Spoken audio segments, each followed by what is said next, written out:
শ্রী ফাইজুল হক।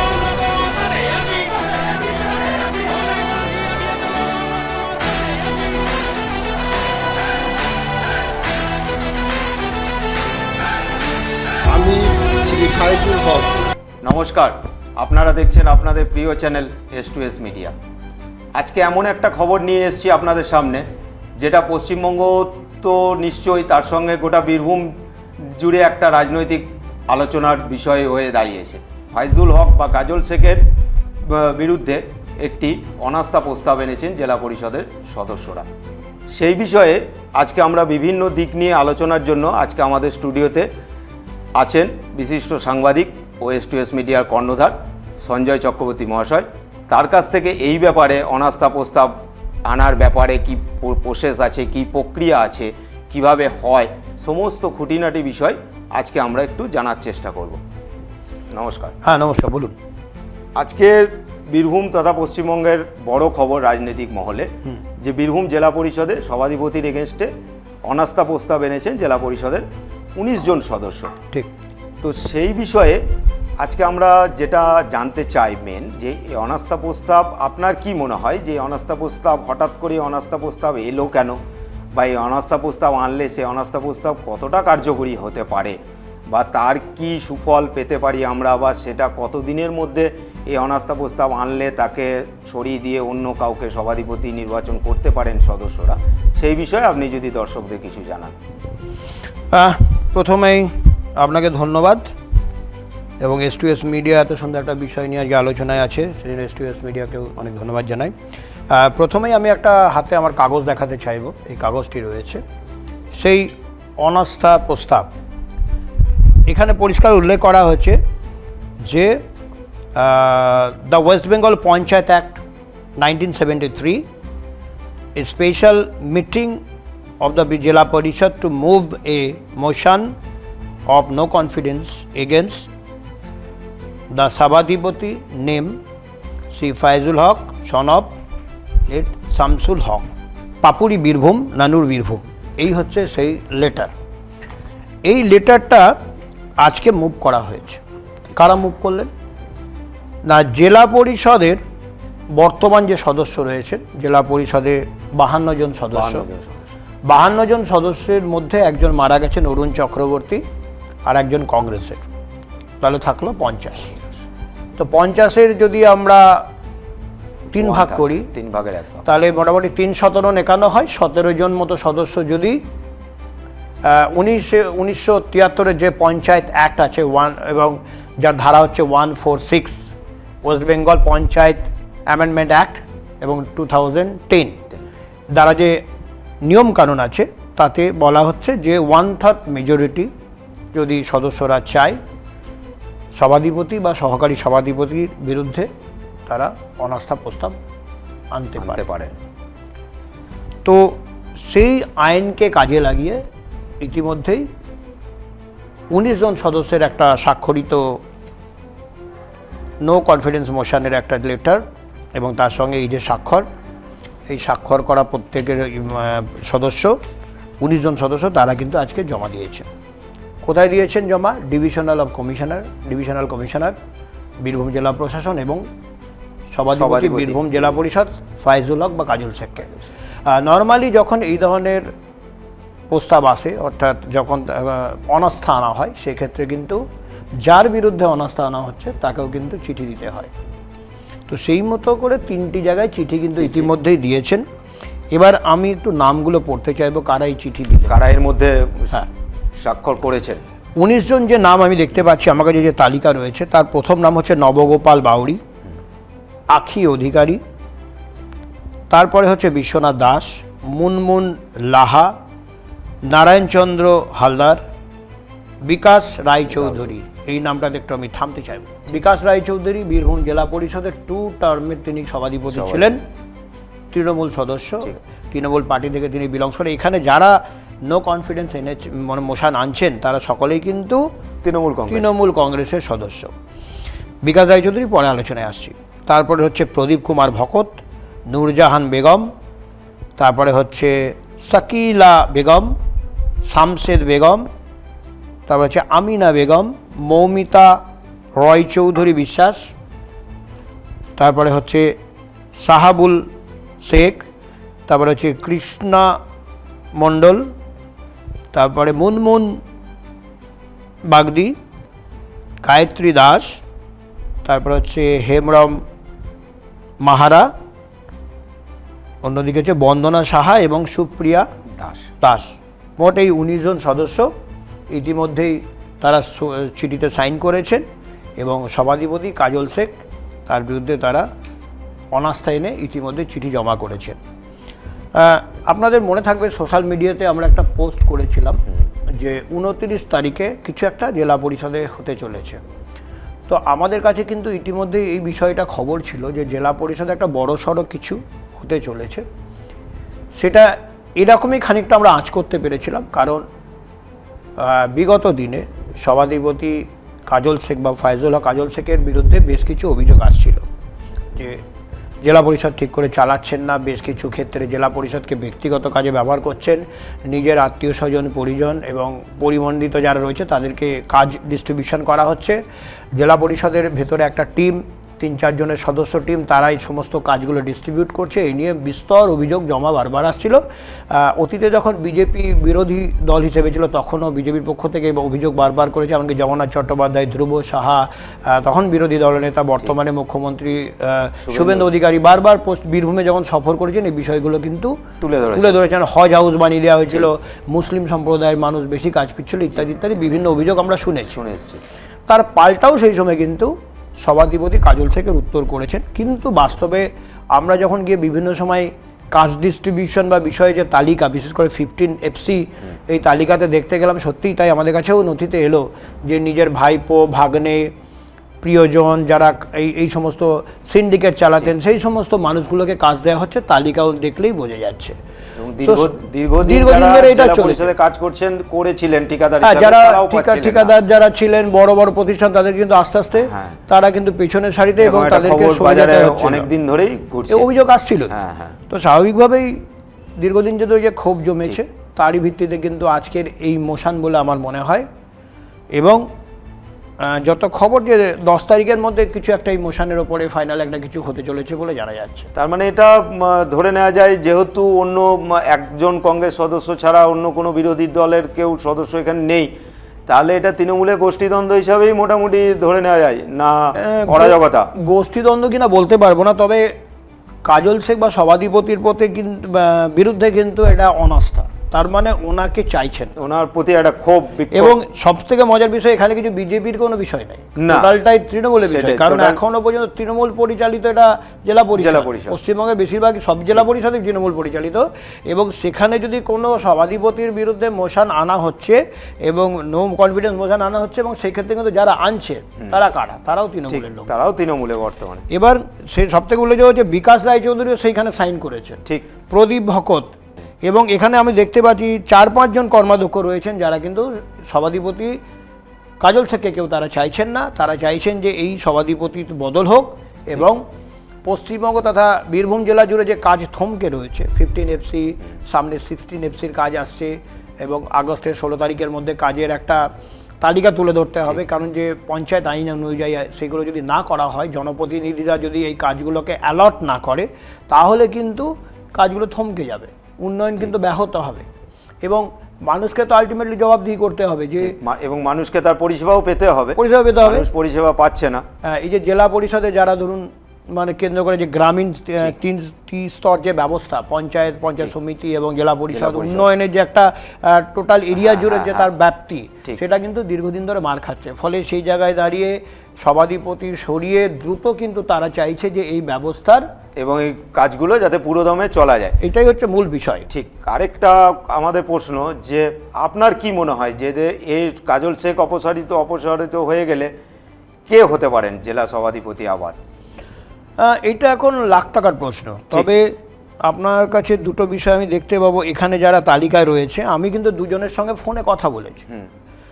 এইখানে যারা সাইন করেছেন তাদের মধ্যে দুজন, আমি নাম করছি না বিশেষ কারণে, তাদের সঙ্গে আমার কথা হয়েছে।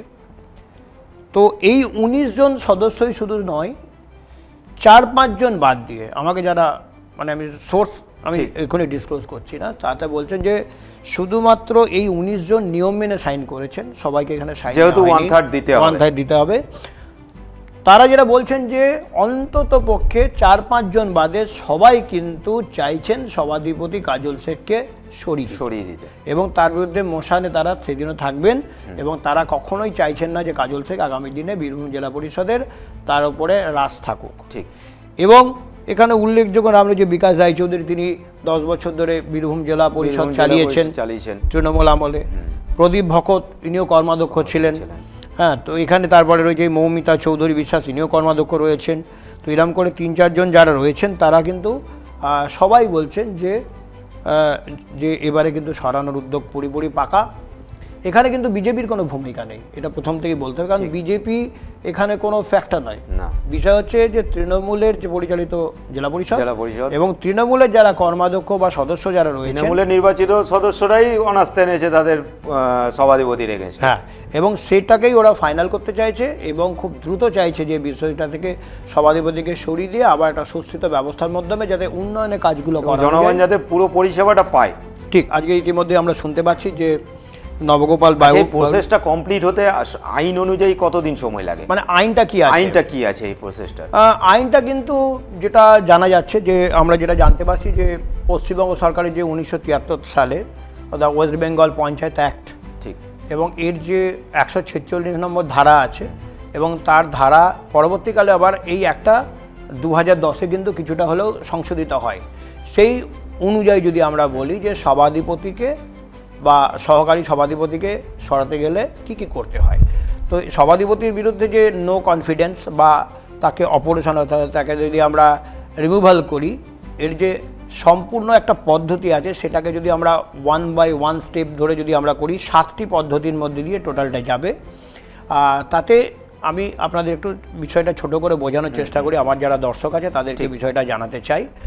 সেটা হচ্ছে যে ওয়েস্ট বেঙ্গল পঞ্চায়েত অ্যাক্ট 1973 এর 146 যে ধারা, তাতে no confidence or removal or the সভাধিপতি ও সহকারী সভাধিপতি এখানে উল্লেখ করা আছে বিস্তারিতভাবে কি করে করা হবে। হ্যাঁ, এবং এইটা হচ্ছে যে 13ই মে 2010 কলকাতায় একটি গেজেট প্রকাশিত হয় এবং সেই প্রকাশিত গেজেটে কিন্তু বলা হয়েছে সম্পূর্ণ প্রক্রিয়াটা, এবং আইনের মাধ্যমে ধারা 146কে সম্পূর্ণরূপে দেখা যদি যায়, তাহলে এইটা দাঁড়াচ্ছে যে অপসারণের যে প্রক্রিয়াগুলো পরপর রয়েছে সেগুলো আমরা একটু দেখতেই পারি। প্রথমে হচ্ছে যে কি করতে হয়, প্রথমে হচ্ছে যেটা আজকে করা হয়েছে, এটা প্রথম ধাপ। প্রথম ধাপটা কি, যে না লিখিত আকারে কিন্তু প্রস্তাব দিতে হয়, এবং জেলা পরিষদের যারা বর্তমানে যারা নির্বাচিত সদস্য রয়েছেন এবং সেই সদস্যদের, অর্থাৎ সেকশন 140-2 এই অনুযায়ী উল্লেখিত সদস্য কমপক্ষে যেটা বলছিলাম 1/3 সদস্যকে লিখিতভাবে অনাস্থা প্রস্তাবে স্বাক্ষর করতে হবে। তাহলে আমরা যেটা আলোচনা করছিলাম 52 থেকে 52 একজন মারা গেছে, একজন অন্য দলের, তাহলে থাকলো তৃণমূলের কত 50 জন। 50 জনের যদি আমরা 3-17-51 ধরি, তাহলে 16 জন প্লাস মাইনাস 17 হয়। তাহলে কিন্তু আমরা দেখছি ইতিমধ্যে 19 জন কিন্তু এই সেখানে 19 জন অলরেডি, 2 জন আরো এক্সট্রা আছে, ঠিক, সই করেছেন। ঠিক। ফলে প্রস্তাবের যে প্রাথমিক নিয়ম সেই অনুযায়ী কিন্তু প্রস্তাবটাকে পেশ করা যাবে, সেটা কিন্তু গৃহীত হবে। আচ্ছা, এটা গেল 1 নম্বর। 2 হচ্ছে যে অপসারণের যে সদস্যরা যে স্বাক্ষরগুলো দেওয়া হবে, এই শর্তে নির্ধারিত হয়েছে যে এই প্রস্তাবটি কোথায় জমা হচ্ছে, মানে জমা করার জন্য একটা নির্দিষ্ট প্রসেস আছে। 3টি জায়গায় আমি বললাম জমা করতে হয়। জেলা পরিষদ, যার বিরুদ্ধে মানে যে নিকট ব্যক্তি, মানে যে যার বিরুদ্ধে অনাস্থা হচ্ছে তার কাছে পৌঁছাতে হবে, এবং একই সঙ্গে সেটা কিন্তু জেলা প্রশাসন এবং যে কমিশনার রয়েছে তার কাছেও পৌঁছাতে হবে, সেটা আমরা দেখতে পাচ্ছি। সেইটাই অনুযায়ী কিন্তু করা হয়েছে, আমরা দেখতে পেলাম। এবং জেলা পরিষদ অফিসেও একটা কপি দিতে হবে, সভাধিপতির কাছেও পৌঁছে দিতে হবে, এবং যদি সভাধিপতির কাছে কোনো কারণে হার্ড কপি পৌঁছাতে তো হবেই, তার আগে আপনারা চাইলে বাই পোস্টেও কিন্তু পৌঁছাতে পারেন এই কপি, তার কিন্তু প্রভিশন রয়েছে। এবং সবথেকে উল্লেখযোগ্য বিষয়, এখানে যে সইগুলো হয়েছে, যে 19 জনের সই, তারা যে প্রকৃত তারা সই করেছেন, এটা কিন্তু প্রমাণ করতে হবে। এই সইগুলো কিন্তু পরবর্তী সময় পরবর্তী স্টেপ যে যাচাই হবে, অর্থাৎ স্বাক্ষর পরীক্ষা করবেন এবং সদস্যদের পরিচয় যাচাই করবেন, আইন অনুযায়ী প্রস্তাব বৈধ কিনা তা কিন্তু দেখতে হবে। এবং প্রস্তাব বৈধ কিনা তার জন্য যে স্বাক্ষর করেছেন যারা এবং তাদের পরিচয়পত্র, এগুলো কিন্তু বৈধভাবে পরীক্ষা করা হবে। যদি প্রস্তাবটি গৃহীত হয় তবেই, তাহলে গৃহীত হলে এইটি কিন্তু হবে। তারপরে কি হবে না, একটি বিশেষ সভা ডাকা হবে, স্পেশাল মিটিং। এটা কিন্তু আহ্বান করবেন কারা না, যাদেরকে তারা প্রস্তাব দিল যে এই সভাধিপতিকে আমরা সরাতে চাই, তাকেই অনুরোধ করা হবে যে একটি স্পেশাল সভা বা স্পেশাল মিটিং ডাকুন রিগার্ডিং অনলি দিস ম্যাটার। অন্য কোনো বিষয় সেখানে কিন্তু আলোচনা হবে না। এবং বিশেষ সভার নোটিশ সকল সদস্যকে কিন্তু পাঠাবে পরবর্তী সময়। এটা গ্রহণ হলেই সকল যারা সদস্য আছে তাদেরকে নোটিশ পাঠাবেন। এবং আইন অনুযায়ী যেটা রয়েছে, আইন কি বলছে, যে নির্ধারিত সময়ে নোটিশ দিয়ে বিশেষ সভা ডাকবেন এবং সেই সভার একমাত্র উদ্দেশ্য হবে একটি, সেটা হচ্ছে অনাস্থা বা অপসারণের প্রস্তাব বিবেচনা করা। সেটা কিন্তু এই প্রভিশনের মূল বিষয়। 5 নম্বর ধাপ কি আছে, সভা পরিচালনা কিন্তু সভাধিপতি করতে পারবেন না। কারণ কি না, সভাধিপতির বিরুদ্ধে যে অনাস্থা, ফলে সভাধিপতি ওই সভার ক্ষেত্রে তিনি কিন্তু সভাপতিত্ব করতে পারবেন না। এটা আইনে একদম কঠোরভাবে বলা আছে। আইন অনুযায়ী অন্য নির্ধারিত ব্যক্তি এই সভা পরিচালনা করতে পারবেন। মানে ওই সভা থেকে ঠিক করা হবে। যেমন আমরা জানি যে যখন সংসদে বা আমাদের বিধানসভায় যখন বিধায়কদেরকে শপথ বাক্য পাঠ করানো হয়, তখন নিজেদের মধ্যে থেকে একজন সিনিয়র মোস্টকে তারা প্রোটেম স্পিকার করা হয় এবং তার কাছে কিন্তু শপথ গ্রহণ করা হয়। পরবর্তী সময় কিন্তু আবার বিধানসভার অধ্যক্ষ নির্বাচিত হয়। তো একইভাবে এই সভাটাকে যদি ধরা হয়, এই সভায় কিন্তু যেহেতু সভাপতি নিজে তার বিরুদ্ধে এই প্রস্তাব আনা হচ্ছে, ফলে তিনি সভাপতিত্ব করতে পারবেন না। সদস্যরা ওনাকে বাদ দিয়ে অন্য একজন কাউকে নির্ধারিত করবেন এবং তিনি সভার পরিচালনা করবেন। এটা হচ্ছে নিয়ম। এবং আলোচনা সভায় প্রস্তাবকারী সদস্যরা বক্তব্য রাখবেন এবং সভাপতিকে আত্মরক্ষা সমর্থনের সুযোগ দেওয়া হবে। এটাও নিয়মে আছে, নিয়মের মধ্যে আছে। মানে ধরুন যারা প্রস্তাব এনেছে তারা কিন্তু এর বিরুদ্ধে বা কেন ওনাকে সরানো হচ্ছে সেই বিষয়ে তারা বক্তব্য যেমন রাখবেন, শেষে সভাধিপতিকে তার আত্মপক্ষ সমর্থনের সুযোগ দেওয়া হবে এবং দিতে হবে। এটা বলাই আছে। এবং ন্যাচারাল যে জাস্টিস এর নীতি অনুসারে বক্তব্য রাখার সুযোগ দেওয়া আবশ্যক, এটা কিন্তু নিয়মেই বলা আছে। অর্থাৎ যে ন্যাচারাল জাস্টিস আছে, যে তার নীতি অনুসারে কিন্তু তাকে কিন্তু এই সুযোগ অবশ্যই দিতে হবে।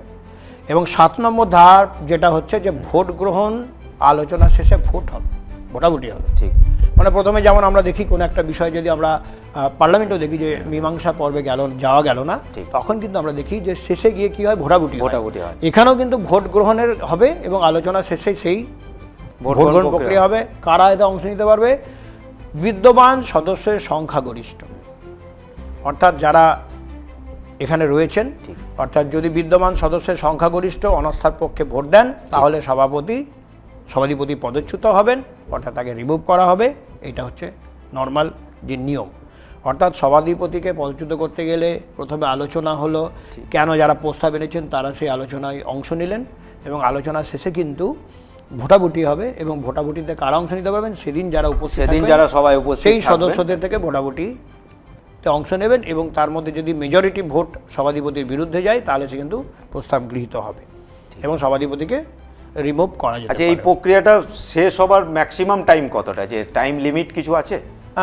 কার্যবিবরণী সভা অর্থাৎ যে মিনিট, মানে একটা তার আগে একটা বিষয় হচ্ছে যে কার্য বিবরণী সভার অর্থাৎ মিনিটস যেটাকে প্রস্তুত করতে হবে এবং ভোটের ফলাফলও কিন্তু যারা প্রেসক্রাইবড অথরিটি আছে এর নিকট কিন্তু পাঠানো হবে যে কি হলো। ঠিক আছে। এবং ধাপ যেটা 9 নম্বর ধরা হয়, তাহলে চূড়ান্ত আদেশ, অর্থাৎ প্রেসক্রাইব যারা অথরিটি রয়েছেন তারা কিন্তু মিনিটসের পরবর্তী যে ধাপ, অর্থাৎ কার্যদিবসের মধ্যে প্রয়োজনীয় ব্যবস্থা গ্রহণ করবেন, যে একটা নির্দিষ্ট টাইম আছে এর মধ্যে করতে হবে এবং প্রস্তাব জমা দেওয়া থেকে চূড়ান্ত সিদ্ধান্ত পর্যন্ত এই প্রক্রিয়াটি 30 দিনের মধ্যে শেষ করতে হবে। মানে ধরুন আজকে জমা দেওয়া হলো এবং এর থেকে 30 দিনের মধ্যে এই সমস্ত প্রক্রিয়াটি সম্পূর্ণ হবে। যদি অনাস্থা ব্যর্থ হয়ে যায়, যদি দেখা গেল সভাধিপতির বিরুদ্ধে অনাস্থা আনা হলো কিন্তু তার বিরুদ্ধে যে ভোট পড়লো তার বিরুদ্ধে পাস করানো গেল না, তাহলে কি হবে, তাহলে প্রস্তাব সংখ্যাগরিষ্ঠতা না পায়, অথবা যদি সভা অনুষ্ঠিত হওয়ার পরে দেখা যায় যে সঠিকভাবে সভাধিপতির বিরুদ্ধে গেল না, ভোট সেরাম পড়লো না, তাহলে কিন্তু 1 বছর এই সভাধিপতির বিরুদ্ধে আর নতুন করে অনাস্থা প্রস্তাব গ্রহণ করা যাবে না। পরিষ্কার বলা আছে, ঠিক আছে। এবং 1 বছরের নিষেধাজ্ঞা, সভাধিপতি নির্বাচিত হওয়ার 1 বছরের মধ্যেও কিন্তু সভাধিপতিকে সরানো যায় না, ঠিক। এটাও বুঝতে হবে যে ধরুন যে সভাধিপতি যদি তার বিরুদ্ধে কোনো মানে তার কাজের প্রতি মানুষ সন্তুষ্ট না হয় বা যারা মেম্বার তারা সন্তুষ্ট না হয়, সবেমাত্র যাকে আমরা সভাধিপতি হিসেবে বসালাম তাকে 1 বছরের মধ্যে সরানো যায় না। কিন্তু যখন নো কনফিডেন্স মোশনে যে চিঠি দেওয়া হয় তার থেকে 30 দিনের মধ্যে প্রক্রিয়া শেষ করতে হবে।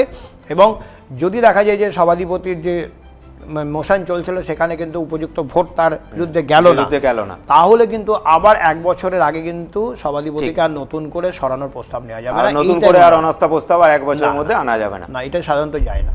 এরপরে হচ্ছে যে যেটা আপনি বলছিলেন যে এখান থেকে সভাধিপতির মুখ কে হতে পারে, এইটার বিষয়টা এখনো পরিষ্কার নয়। তবে কিন্তু একটা ধোঁয়াশা বা একটা হাওয়া আসছে কথা বলাই চলে।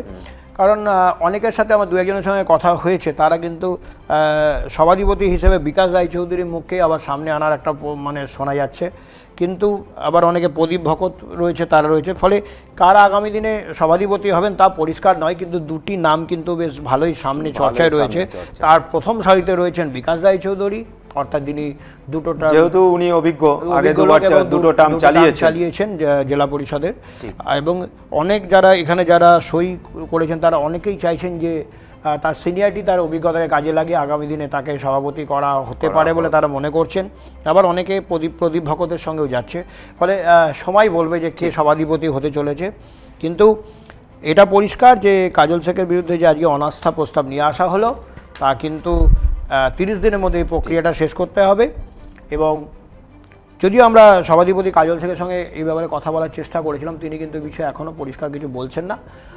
তবে জেলা প্রশাসনের বা প্রশাসনিক সূত্র থেকে আমরা জানতে পারছি যে তার বাড়িতে গিয়ে নিয়ম অনুযায়ী যার বিরুদ্ধে অনাস্থা আনা হচ্ছে তার বাড়ি থেকে পৌঁছাতে হয়, হার্ড কপি পৌঁছে দেওয়া হয়েছে। জেলা পরিষদের আধিকারিকরা একজন গিয়েছিলেন এবং তার গিয়ে চিঠি তার হাতে ধরিয়েছেন, এই খবর রয়েছে। এখন প্রক্রিয়ার প্রাথমিক ধাপ শুরু হলো। এরপরে হচ্ছে নির্দিষ্ট কবে সভা ডাকা হবে সেই দিকে তাকিয়ে রাখতে হবে। এবং সেই সভায় এই যে সই ভেরিফিকেশান এই সমস্ত আছে, এবং প্রস্তাব গ্রহণ করার পর মিটিং ডাকা হবে, স্পেশাল মিটিং, যে সেই মিটিংয়ে ডেকেই তাদেরকে তাদের বক্তব্য পেশ করতে হবে, সভাধিপতির আত্মপক্ষ সমর্থনের সুযোগ দিতে হবে এবং তারপরে ভোটাভুটির মাধ্যমে এই প্রক্রিয়াটি হবে। সেই প্রক্রিয়ার দিকেই প্রাথমিক ধাপ আজকে কথা বলাই চলে। তাকে কিন্তু বোঝাই যাচ্ছিল যে তাকে কিন্তু আর রাখতে চাইছে না, কারণ তার বিভিন্ন যে আগের যে কাজকর্ম বিভিন্ন সময় বিভিন্নভাবে যারা তৃণমূলেরও রয়েছেন মেম্বার বা তারা কিন্তু খুব ভালোভাবে নেয়। তিনি জেলা পরিষদও আসছিলেন না, কাজের ক্ষতি স্বাভাবিকভাবে 4 তারিখে ভোটের রেজাল্টের পর, এবং যদিও তিনি এবারে বিধায়ক হিসেবে নির্বাচিত হয়েছেন হাসন থেকে, কিন্তু বিষয় হচ্ছে যে জেলা পরিষদ কাজ বন্ধ হয়ে গেছে, বিভিন্ন যে ডেভেলপমেন্ট ওয়ার্ক সেগুলো বন্ধ। সেই জায়গায় দাঁড়িয়ে তারা চাইছিলেন দ্রুত এই পরিস্থিতির স্বাভাবিক হোক। ঠিক, তো এই প্রক্রিয়া শুরু হলো, 30 দিনের মধ্যে সম্পন্ন হওয়ার কথা। দেখা যাক নেক্সট স্টেপ কী হচ্ছে। ঠিক। বীরভূম জেলার যে জেলা পরিষদটা কাজল শেখ হজ হাউসে পরিণত করেছিল, সেই কাজল শেখের বিরুদ্ধে আজ অনাস্থার জন্য চিঠি দেওয়া হলো। এবং ভারতীয় জনতা পার্টি বীরভূম জেলার একটাও মেম্বার জেলা পরিষদের নেই। এটা নিজেদের বিষয়। যারা তৃণমূল কংগ্রেসের মেম্বার আছেন তারা আর কাজল শেখকে চাইছেন না। তো এখন দেখা যাক আগামী দিনে অনাস্থা প্রস্তাব গ্রহণ হলে আগামী দিনে জেলা পরিষদের সভাধিপতি কে হয়। আমরা পুরো বিষয়টাই মনিটরিংয়ের মধ্যে রাখছি। আমরাও দেখব যে জেলা পরিষদের সভাধিপতি কে হচ্ছে।